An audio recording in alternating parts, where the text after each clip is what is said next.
Hello students, welcome to English online class. Today we are going to discuss a new lesson from the Hornbill textbook. We are not afraid to die if we can all be together. The writers of this lesson are Gordon Cook and Ellen East. First, let's discuss about the authors. This lesson is an experience of the writer Gordon Cook in which when he had travelled in a sea voyage. Gordon Cook was born on December 3, 1978 in Toronto. He is a two-time Canadian Olympic sailor. He sails for the Royal Canadian Yacht Club. He is the son of Stephen Cook and Linda Cook.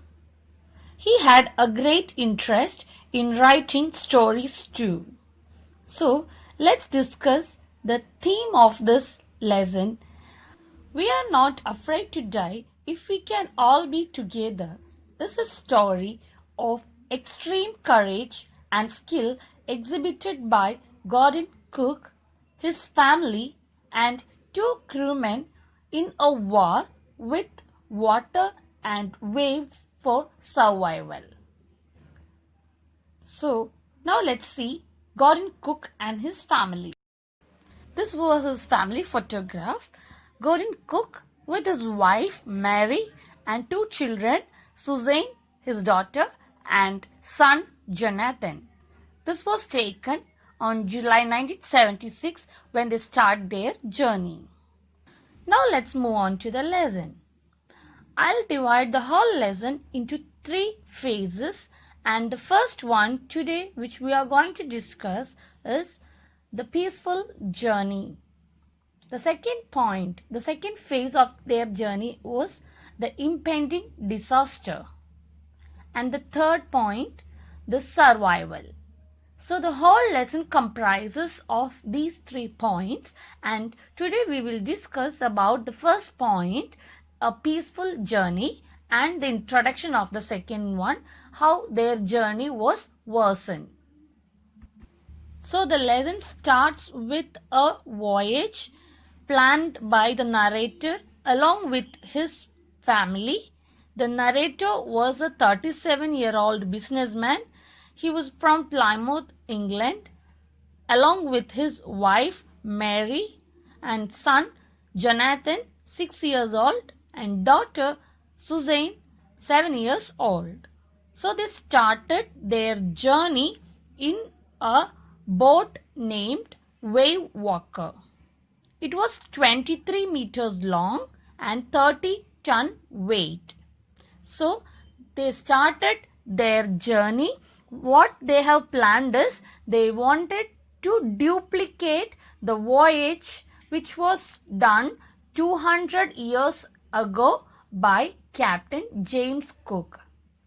So the author Gordon Cook wanted to repeat that journey which was done by the famous sailor Captain James Cook and to get the credit to his account. Now let me read the lesson in detail and I will explain line by line. In July 1976, my wife Mary, son Jonathan, 6, daughter Suzanne, 7, and I set sail from Plymouth, England to duplicate the round the voyage made 200 years earlier by Captain James Cook.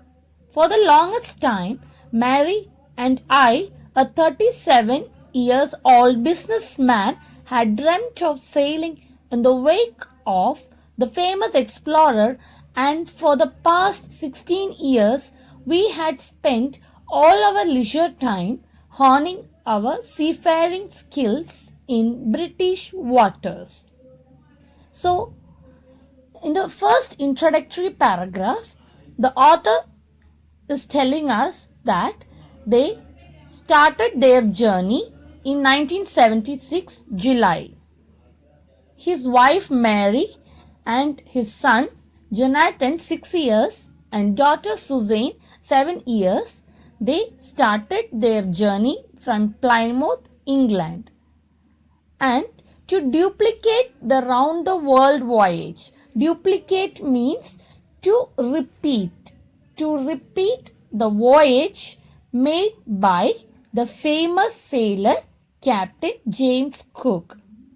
So for their journey, Mary and the author were planning to make their journey a memorable one.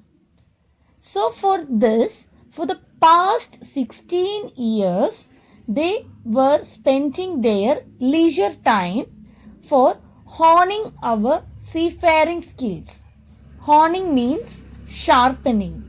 Sharpening their seafaring skills. That is what they wanted to do to travel in the sea. So whatever is necessary, they were planning all those necessities to fulfill their journey in a pleasant way. Now the second para. Our boat Wavewalker, a 23-meter, 30-ton wooden-hulled beauty, had been professionally built, and we had spent months fitting it out and testing it in the roughest weather we could find. So the name of their boat was Wavewalker. It was a 23-meter long and 30-ton weight, and it was made of wood, that is known as wooden hulled beauty. So it was made of wood and had been professionally built, and they took several months to fit it and also to test it in the roughest weather, so that they could find whether it is apt to travel for their sea journey. The first leg of our planned 3-year, 105,000 kilometer journey passed pleasantly as we sailed down the west coast of Africa to Cape Town. So, as their plan, the first part of their journey, which they completed 105,000 kilometer in a pleasant way, that is, they traveled from the west coast of Africa to Cape Town, and until there it was a very pleasant journey. There, before heading east, we took on 2 crewmen, American Larry Wiggle and Swiss Herb Seigler, to help us tackle one of the world's roughest seas, the southern Indian Ocean. So after that, they have hired 2 crewmen, 2 sailors to tackle the southern Indian Ocean, because they need some help from the efficient sailors. So they hired 2 more people into their boat. They were American Larry Wiggle and Swiss Herb Seigler. Next para. On our second day out of Cape Town, we began to encounter strong gales. So now they are moving into the second phase of their journey. The pleasant journey has shifted to a terrible one. They started to feel the disaster.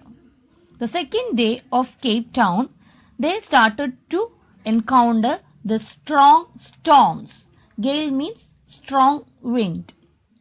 For the next few weeks, they blew continuously. Gales didn't worry me, but the size of the waves was alarming, up to 15 meters, as high as our mainmast.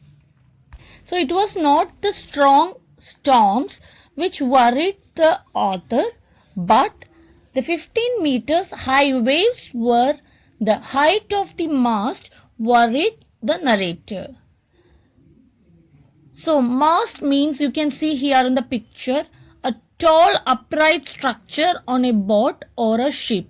So that is what, that much high the high waves were. So that is what worried the narrator. On December 25th, they have travelled 3,500 kilometers east of Cape Town. Even though it was a very bad, atrocious means bad weather, they had a wonderful Christmas holiday, and they made the Christmas tree, prepared for the New Year's Day, and that day they hoped they will get a good weather very soon. But nothing happened. The weather became worsened. At dawn on January 2nd, the waves were gigantic. We were sailing with only a storm jib and were still making 8 knots.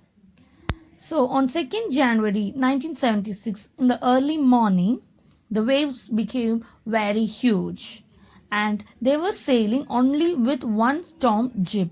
Storm jib means the triangular staysail which has set forward the mast in a ship. So, and they were traveling only with 8 knots. Knots is a unit of speed which is equal to 1 nautical mile per hour, which is especially used for ships or winds. As the ship rose to the top of each wave, we could see endless enormous seas rolling towards us, and the screaming of the wind and spray was painful to the ears. So when the ship was moving forward, they could see the huge waves as well as the vast ocean spread in front of them. And also the noise of the waves as well as the strong wind, they feel painful in their ears. To slow down the boat down, we dropped the storm jib and lashed a heavy mooring rope in a loop across the stern.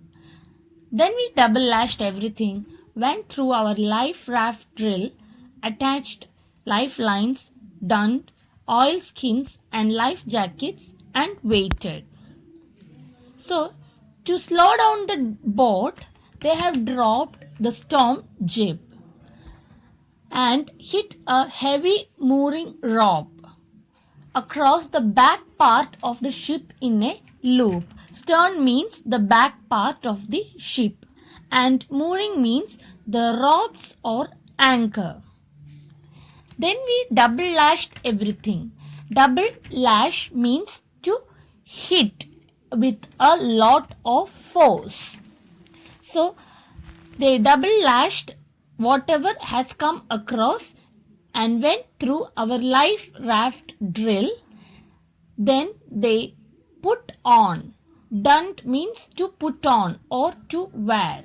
They wore the oil skin and the life jackets, whichever is necessary. So now they are taking the precautions to save themselves from these huge waves. Oilskin, it is a heavy cotton cloth or a water which is waterproofed with oil. I hope up to this it is clear to you all. I want you all to read the lesson well so that these ship terminologies, because lots of words related to ship are there in this lesson. So read it so that you will understand it better. Now let me summarize what we have learned today. The narrator is a 37-year-old businessman. He and his wife Mary had dreamt to voyage around the world like the famous Captain James Cook, the sailor. For this, they have been perfecting their seafaring skills for the past 16 years. They have got a professionally built 23-meter and 30-ton wooden hulled boat named Wavewalker.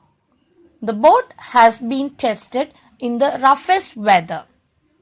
In July 1976, the narrator, together with his wife and kids, son Jonathan 6 years and daughter Susan 7 years, set sail from Plymouth, England. The initial period of the 3-year journey from the west coast of Africa to Cape Town proves to be quite pleasant. Before heading east, they employ 2 crewmen, namely Larry Wiggle and Herb Sagler, to help them tackle one of the world's roughest seas, the Southern Indian Ocean. The second day, they encounter strong winds and alarming waves. By December 25, they managed to reach 3,500 kilometers east of Cape Town. Despite the bad weather, the family celebrates Christmas on the boat. However, the weather worsens with the passing time. On the early morning of January 2, the family faces strong, mighty waves and screaming winds. They attempt to slow down the boat by dropping the storm jib. They carry out life raft drill and prepare themselves for the worst case scenario by donning life jackets and oilskins. So that's all for today. In the next class, we will discuss the continuation of this lesson. Thank you all.